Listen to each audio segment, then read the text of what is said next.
the highlight of this, that it reminds us that what makes the MCU tick is, and I feel like it's something that they've gotten away from, where they sort of go for a director for hire vibe. For example, Sean Levy doing Deadpool 3. There is nothing from Sean Levy's career, who I think is a populist and largely disrespected, but very competent filmmaker. But there is nothing in his previous career that says, well, this guy should direct Deadpool 3, the first ever R-rated MCU film.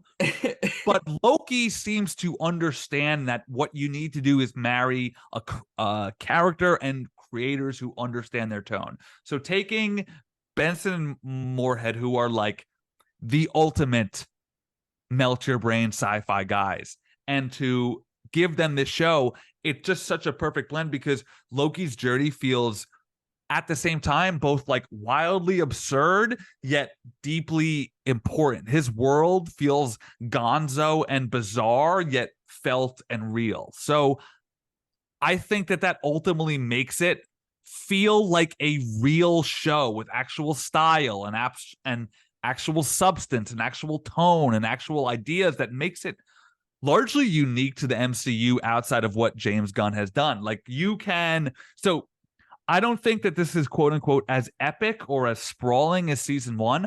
I don't think that this is one of the best things that Marvel has ever done. But what I do think is it's trying to tell its own story. I understand that Kang and Victor Timely are inherently the quote unquote MCU's next big bad, which the Jonathan Major stuff is a different podcast for a different day. But when you throw this show on, it doesn't feel like this is an MCU show. This feels like Loki is its own show. It's got its own vibe. And if you enjoy that vibe, I think it's a win.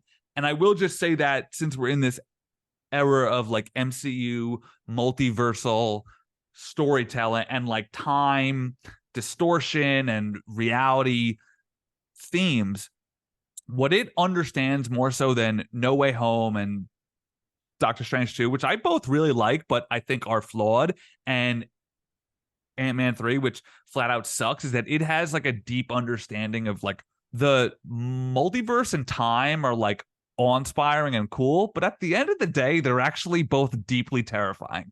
And that is sort of the lifeblood of the show, and that is what I like about it, because that's one of those things that I think about basically all the time in a comic book, film, and just a general life context. It's just the way the time is perceived and understood, and how we have such a little grasp of both of those things. So I think that show excels in that.